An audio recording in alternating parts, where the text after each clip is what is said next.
605, and employed by so and so, and I'm just an associate, something. Like, you're the CEO. You know, every real estate agent that starts in real estate, you're literally handed like the equivalent of being the CEO of a Fortune 500 company, with all the bells and whistles, all the possibilities, all the income potential, and nobody's coming to help you. Right? You're all got to do it all by yourself, right? So that's the power of what Glenn taught me. But now here's Glenn running 6 teams in 6 cities, and we were doing really well. He also liked Keller Williams because Keller was the only company that had any form of residual income. So Glenn, as an entrepreneur, he was thinking, what's going to be my exit strategy from selling houses, right? And so as a business person, we all want to think, well, how am I going to get? It's easy to get into business, but it's hard to get out of business, right? With your head held high, right? We can shut it down, we can do other things, but most successful entrepreneurs go into business with their exit strategy already in mind. So Glenn had an exit strategy. He was going to build these organizations. He was going to build websites, make them findable. He was really good at search engine optimization, so he'd make these websites findable, and then he was going to put in team leaders. He'd have those team leaders grow, close deals, grow the market, and then he was just going to travel the world and sprinkle love and sunshine and attention on top of his systems and provide systems of training and support. And so, if you think about it, Glenn was actually one of the first lifestyle designers because he was designing his ultimate lifestyle. He liked being in sunny markets, so he opened up offices in Phoenix, Las Vegas, Long Beach, right? He was up in Bellingham. He also opened up Portland and Seattle. And we were doing really well. But unfortunately for us and unfortunately for Keller, their residual income model, and I love Keller, second favorite brokerage, great people, great culture, great support, great training. I'm not here to talk bad about anybody, but this is the story of why we came to be. And so we were crushing it. I mean, I had the #1 ranked website in Phoenix. For my first 3 or 4 years as a real estate agent, I think we generated over $1 billion worth of leads. I mean, Glenn was amazing. I literally think he had cracked the Google algorithm to the point where Google ultimately changed it. If anybody remember the Penguin update? That's when they basically cleared off all of the content-rich websites to make room for Zillow, Trulia, and all these other big box companies. And so Glenn had mastered that program to the point where we were crushing it. I think we would average $2 or $3 million a month in sales, and I'd go strolling into my market center in the Biltmore office in Keller Williams, and I go, "Where's my profit share check? Give it to me. Let's see this thing. It's got to be huge." And they go, "Here it is. It's $20." And I'm like, that doesn't add up. Like, we did $5 million this month. Like, we're crushing it. My team's great. We're the #1 team. I'm rookie of the year. Like, how am I only getting? And they say, well, because we take out expenses first, right? So profit is at the bottom of the ledger, right? So it's after expenses. If they were even profitable to begin with, then they would share a little piece of that. So it was already a small number. So residual means a residual of something else. So the residual of a profit is a small number to begin with, all right? So we got sick of that, and we said, we're leaving. We're taking our business elsewhere. As a matter of fact, we're going to start our own brokerage, right? So in 2008, we left Keller Williams, and we started Buyer Tours Real Estate.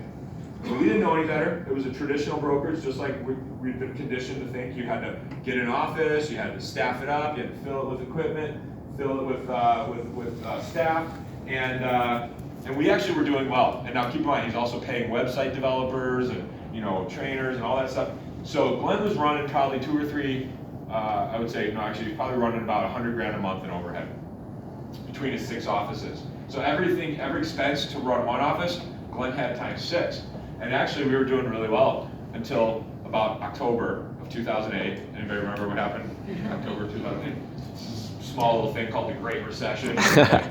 So the market crashed, just blew us out. I think we went 3 months without a single transaction in all 6 of our markets, and so we shut it all down. We said this is not sustainable. We were getting crushed by the overhead. Glenn's now $300,000-400,000 underwater, right? So we shut it all down. He called an emergency meeting, got all the team leaders together, and he said, "Listen, folks, it's going to be broke. This market's going to be bad. It's going to be bad for a while." And this is the key part. He said, "Listen, we need to come up with a recession-proof brokerage model.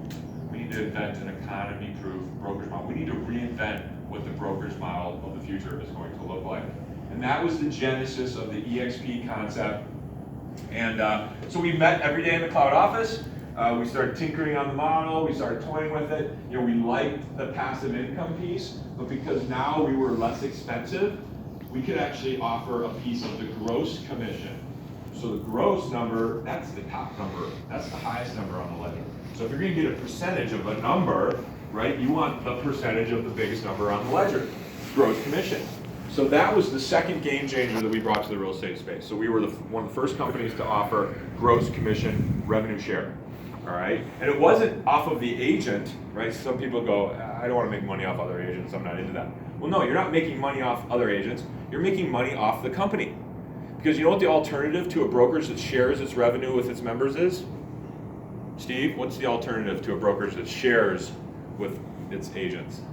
They don't get anything. One that doesn't share, right? That keeps it all, right? So I never got why we're a scheme and they're the good guys. Like, that doesn't make any sense, right? Like, we're sharing the revenue back with the agents. And so those were the two things that we opened up eXp with in October of 2009. So literally 10 years ago this month, right? So we opened up eXp, we launched eXp Washington State first, and then a month later we opened up, I took 15 agents out of my 100% shop, and we opened up eXp Arizona in November. And so that was it. That was the beginning of eXp, and nobody cared. They looked at us like we were aliens. You don't have an office? That'll never work, right? I mean, that was literally like, it must have felt like the Netflix owners when they went to Blockbuster and they're like, hey, do you guys want to invest in this? And they're like, get out of here, kids. You know, that'll never work, right? So that's kind of what we were experiencing. But we did pick up a few adopters. If you remember back when, was anybody doing real estate back in 2009? It was some dark times, right? I mean, people would show up to their office and their key cards didn't work. You know, brokers were absconding to the Cayman Islands with commission checks. You know, I remember agents had to, like, they were doing like 20 or 30 BPOs a week just to pay the bills, and BPOs were like broker price opinions. They were like 50 bucks. Yeah, you get 50 bucks a BPO. You had to do 20 of them just to make you feed your kids and pay your rent. And so that was a tough time. I mean, it was brutal. You know, REOs and short sales, and it was just, you know. And by the way, I mean, it was brutal for everybody. I mean, people lost half their wealth, their homes values cratered. I mean, it was tough times. And then we were opening offices. You know, we were expanding, and so we started getting some of these early adopters. I call them sort of like the cloud orphans. You know, they were kind of like, hey, oh, I don't have any other option. I'll come to you guys. And so we started picking up a little steam. We started getting some notoriety. People started to recognize us. And then in 2013 is when we added the third game changer. And it was literally, I'll share with you a little of the history. Glenn was always one of these big picture thinkers. He's a maven for personal improvement. He loves, you know, all the Landmark Forum and PSI and T. Harv Eker, and he was just all in, right? He loved personal improvement. And so he comes back from a T. Harv Eker Millionaire Mindset Intensive. Anybody ever done that? T. Harv Eker? It's not bad. It helps you kind of get your head around money, and, you know, kind of, he has the 5 bucket system. It's actually pretty cool, and I've implemented that. But basically, he comes back and he goes, listen, we weren't thinking big enough. We're all like, okay, here we go again. Like, what are you talking about? And he's like, we gotta think bigger, we're going public. So in 2013, we started putting the pieces in place to become a publicly traded company. And then by the time 2015 rolled around, we were now full on able to offer stock to agents for doing what they're already doing, which is selling houses. So you can actually earn stock 5 ways in eXp, and all 5 of them are tied to production. And I'll show you that in detail in a minute. So that's when things started getting exciting. So we added, we are the fastest growing brokers in the history of real estate, all right? So just to explain how that is